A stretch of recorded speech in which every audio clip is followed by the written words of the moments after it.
नमस्कार, मैं हूं आकर्षण उपल और इस समय आप ये सीधी तस्वीरें देख रहे हैं IBN24 पर। दोस्तों, इस समय मैं खड़ा हूं करनाल के प्रताप पब्लिक स्कूल के बिल्कुल सामने। आप देख सकते हैं प्रताप पब्लिक स्कूल, जो कि जर्नैली कॉलोनी करनाल का एक जाना माना स्कूल है, करनाल का जाना माना स्कूल है। और स्कूल के बारे में मुझे बताने की ज़रूरत नहीं है, और जो स्कूल के मालिक हैं अजय भाटिया, उनके बारे में भी बताने की ज़रूरत नहीं है। सभी लोग जानते हैं कि उनके ऊपर एक गंभीर मामला दर्ज है। मामला है गैंगरेप का। जी हाँ, गैंगरेप का वो मामला जो पिछले 15 दिन पहले काफ़ी ज़्यादा सुर्खियों में था। उसके बाद सोशल मीडिया पर बैन लग गया। प्रिंट मीडिया पर किस तरह की खबरें आई ये मुझे बताने की ज़रूरत नहीं है। इलेक्ट्रॉनिक मीडिया ने मामले को किस स्तर पर उठाया ये भी मुझे बताने की ज़रूरत नहीं है। लेकिन अब जब सोशल मीडिया के ऊपर से पाबंदी हटा दी गई है, ऐसे में सवाल बार बार आ रहे हैं। लोग बार बार पूछ रहे हैं कि आखिर इस हाई प्रोफाइल गैंगरेप मामले में क्या कार्रवाई हुई है। मैं आपको बता दूं कि ये मामला 6 जुलाई को रजिस्टर किया गया था करनाल पुलिस में। इसमें मामले की जांच के लिए 2 SIT बनाई गई हैं, क्योंकि जो पीड़ित है इस मामले की महिला, उस महिला के ऊपर भी आरोप है एक्सटॉर्शन के, और जिनके ऊपर रेप के आरोप हैं, जिनमें करनाल के तहसीलदार और प्रताप पब्लिक स्कूल के मालिक अजय भाटिया और प्रताप पब्लिक स्कूल के ही प्रिंसिपल डायरेक्टर का नाम है। उनकी जांच के लिए भी SIT बनाई गई है। हालांकि ये गोल्डन चांस ज़रूर दिया गया SIT बनाकर, लेकिन SIT ने अभी तक क्या कुछ किया है ये अभी तक पता नहीं लग पाया। लेकिन सूत्रों के हवाले से जो खबर आ रही है उसके अनुसार जो तहसीलदार हैं इस मामले के आरोपी, उन्होंने अपने बयान SIT के सामने दर्ज करवा दिए हैं। जो अजय भाटिया हैं उनकी तरफ से भी कुछ सबूत और कुछ बयान SIT को दिए गए हैं। लेकिन जो महिला है, कहीं ना कहीं उनके बारे में ये जानकारी आ रही है कि उन्होंने अभी तक अपने बयान दर्ज SIT के समक्ष नहीं करवाए हैं, क्योंकि ऐसा बताया जा रहा है कि वो ऑन रेस्ट है, उनकी तबीयत ठीक नहीं है, इसलिए वो SIT के समक्ष पेश नहीं हुई है। ये सूत्र हमें बता रहे हैं। ऐसे में सवाल उठता है कि जब महिला जो कि पीड़ित है उस पर 164 के बयान ऑलरेडी मजिस्ट्रेट के सामने दर्ज हो चुके हैं, FIR पहले से दर्ज की जा चुकी है, ऐसे में अभी तक जो प्रताप स्कूल के मालिक हैं अजय भाटिया, उनकी गिरफ्तारी क्यों नहीं हुई है। वहाँ पर मैं आपको एक और बड़ा जो अपडेट है वो दे दूँ। ऐसा भी सुनने में आ रहा है, ऐसा भी बताया जा रहा है कि कुछ और शिकायतकर्ता, जो कि पहले भी हमने बताए थे, ऐसा बताया जा रहा है कि कुछ और शिकायतकर्ताओं ने भी ऐसी शिकायतें दर्ज करवाई हैं जिसकी पुष्टि अभी तक नहीं हो पाई है। लेकिन सवाल ये उठ रहे हैं कि क्या इस तरह की कोई शिकायतें सामने आई हैं, क्योंकि बात जो चर्चाएं हैं करनाल शहर के अंदर बहुत ज़्यादा चल रही हैं इस समय। प्रशासन की तरफ से, पुलिस की तरफ से कोई अपडेट अभी तक दिया नहीं जा रहा है, लेकिन कहा यह जा रहा है कि कहीं ना कहीं अब ये जो मामला है वो दबता हुआ दिखाई दे रहा है। कहीं ना कहीं जो प्रशासन है वो कहीं ना कहीं प्रेशर में लग रहा है, क्योंकि SIT बनाने के बावजूद क्या इस मामले में जांच हुई है, क्या इस मामले में अभी तक उतार चढ़ाव आए हैं, क्या इस मामले में अभी तक कार्रवाई की गई है, इस बारे में अभी तक कोई जानकारी, पुष्टि यानी कि जो आधिकारिक जानकारी है वो कोई भी जानकारी अभी तक सामने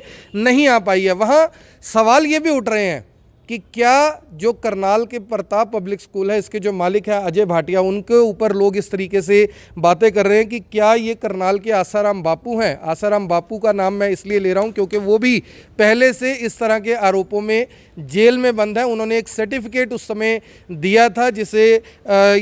उन्होंने दावा किया था कि मैं इस तरह की कोई हरकत कर नहीं सकता। उनके वकीलों ने कहा था कि जो ये मेडिकल सर्टिफिकेट है इससे पुष्टि होती है कि ये इस तरह का कोई काम कर ही नहीं सकते। और ये भी सूचना और जानकारी मिल रही है कि क्या इस तरह की बात सामने आ रही है, जो कि क्या इस तरह का सर्टिफिकेट जो अजय भाटिया हैं क्या उनकी तरफ से भी SIT को दिया गया है। क्योंकि ये बहुत ज़्यादा चर्चा इस समय चल रही है कि करनाल के प्रताप स्कूल के जो मालिक है अजय भाटिया, उनकी तरफ से भी एक ऐसा सर्टिफिकेट दिया गया जो कि पुरानी तारीख में बना हुआ है, और कहा जा रहा है कि मैं ये सब करने की स्थिति में ही नहीं हूँ, क्योंकि मेरी तबीयत ठीक नहीं रहती है, मुझे तो कुछ लोग उठाकर चलते हैं। लेकिन सवाल यहाँ पर यह है कि अगर आपको कुछ लोग उठाकर चलते हैं, आपकी तबीयत ठीक नहीं है, आप खड़े नहीं हो पाते, बैठ नहीं पाते,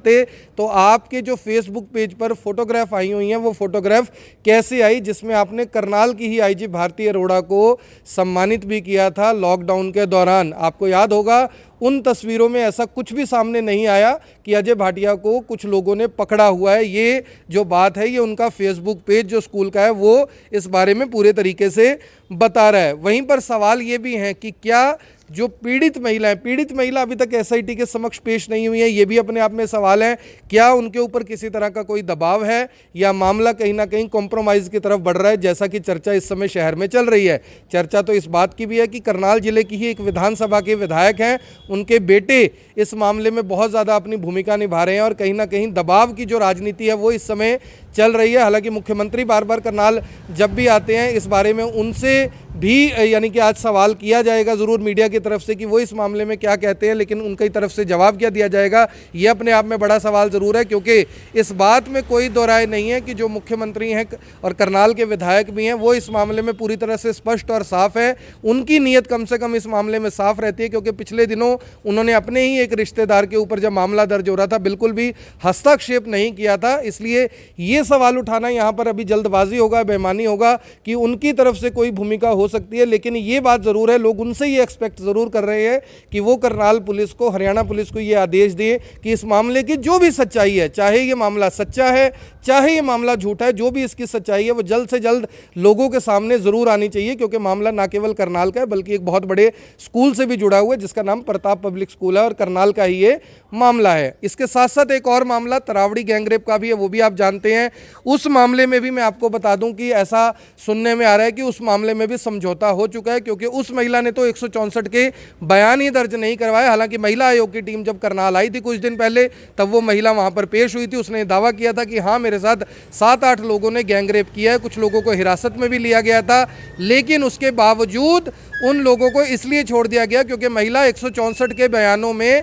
मुकर गई। महिला 164 के बयानों में यानी कि उसने ये कहा कि मेरे साथ ऐसी कोई हरकत नहीं हुई। यहाँ पर सवाल ये उठता है कि आखिर इस तरह का जो ये मामला है ये कैसे हो जाता है। जिन महिलाओं के लिए मीडिया इतनी यानी कि प्रमुखता के साथ आगे आता है, खबरें दिखाता है, आप लोगों को पूरा अपडेट देता है, जो लोग लगातार खबरों को शेयर करके उनका समर्थन करते हैं, उन लोगों की भावनाओं के साथ, मीडिया की भावनाओं के साथ कहीं ये मजाक तो नहीं है क्या जो ये महिलाएं हैं जो पहले शिकायत करती हैं बाद में मुकर जाती हैं, इसके पीछे का क्या कारण है, इस बात का जवाब भी समाज को ज़रूर ढूंढना चाहिए। जहां तक प्रताप पब्लिक स्कूल के मामले की बात है, यहां पर सवाल ये उठता है कि जब मामला दर्ज हो गया तो अभी तक अरेस्ट क्यों नहीं हुआ। सवाल ये है कि जब मामला दर्ज हो गया प्रताप पब्लिक स्कूल के केस में, जो कि हाई प्रोफाइल गैंगरेप मामला है, क्योंकि इनके ऊपर मैं आपको बता दूं कि करनाल के जो बाज़ार हैं, करनाल के जो लोग हैं, कुछ लोग जो कैमरे पर नहीं आ रहे लेकिन वैसे ये बात सीधे और स्पष्ट तौर पर कहते हैं कि इस तरह का कोई पहला मामला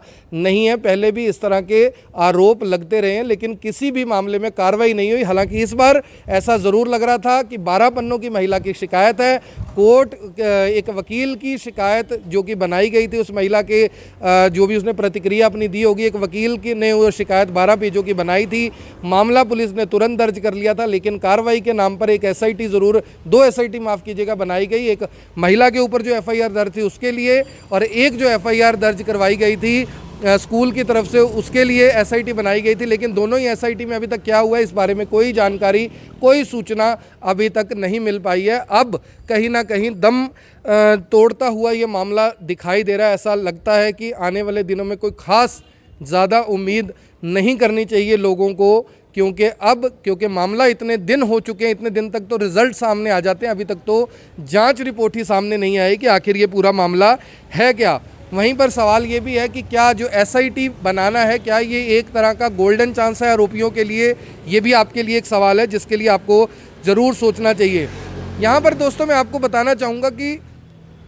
करनाल का जो हाई प्रोफाइल गैंगरेप मामला है, तरावड़ी का जो गैंगरेप मामला है, इन दोनों मामलों में समानताएं क्या हैं।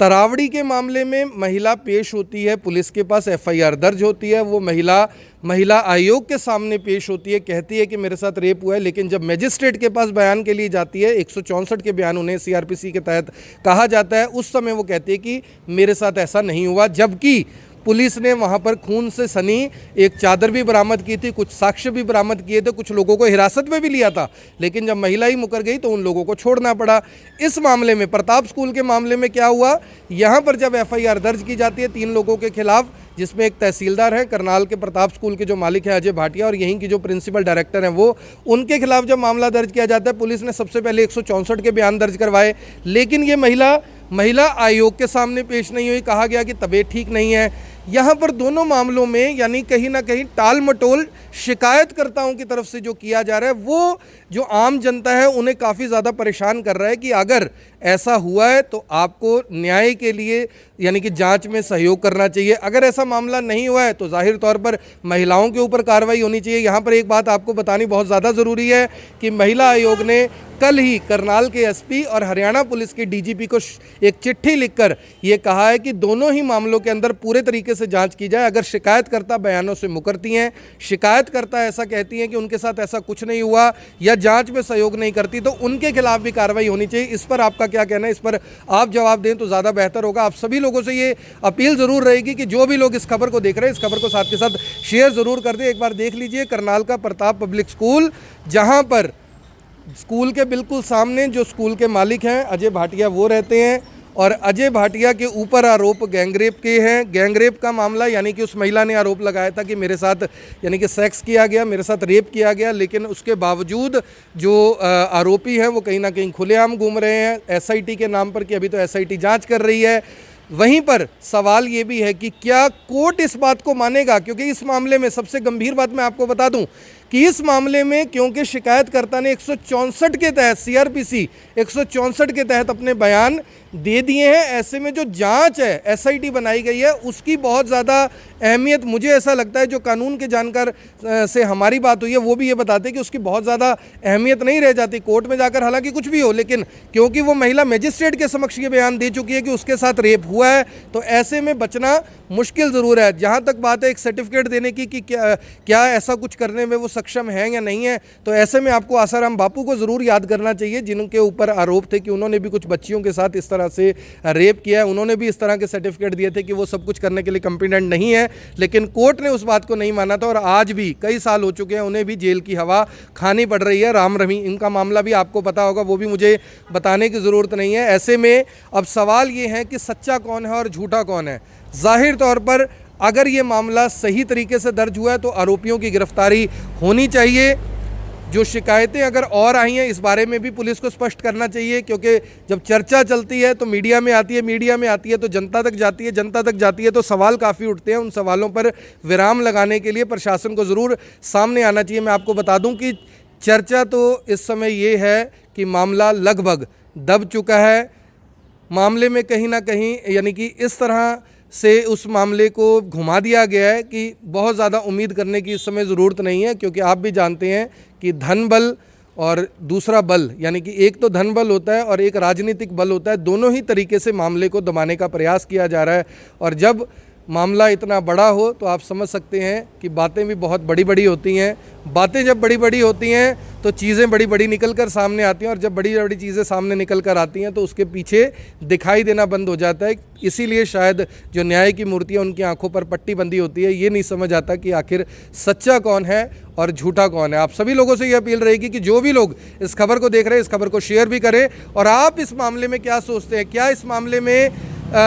दोनों पक्षों के बीच में कोई बातचीत हो चुकी है, या जो प्रशासनिक व्यवस्था है वो लचर है, या तीसरा एक और, जैसे कुछ दोस्त इसमें लिख भी रहे हैं, कुछ दोस्तों ने हमसे भी बात की थी, कानून के जानकार ये कहते हैं कि अगर शिकायतकर्ता महिला चाहे तो इस मामले की सीबीआई जांच की मांग भी हाईकोर्ट के थ्रू कर सकती है। लेकिन अब सवाल ये है कि जब महिला ये कहती हैं कि मेरी तबीयत ठीक नहीं है, जब वो महिला आयोग के समक्ष पेश नहीं होती तो क्या वो हाई कोर्ट जाकर सीबीआई जांच की मांग करेंगे? ये अपने आप में बड़ा सवाल ज़रूर है। वहीं तरावड़ी गैंगरेप मामले में मैं आपको बता दूं कि जो आड़ती हैं, जो राइस मिलर हैं, जिनमें 55-60 साल के कुछ ठरकी भी बताए जा रहे हैं जिनके ऊपर ये आरोप थे कि उन्होंने गैंगरेप को अंजाम दिया है, उन ठरकियों से भी ये एक संदेश है एक किस्म का कि हर बार बकरी की माँ कब तक खैर मनाएगी, आपको भी कम से कम बचकर चलना चाहिए। अगर इस तरह के मामले लगातार सामने आते हैं तो जाहिर तौर पर ये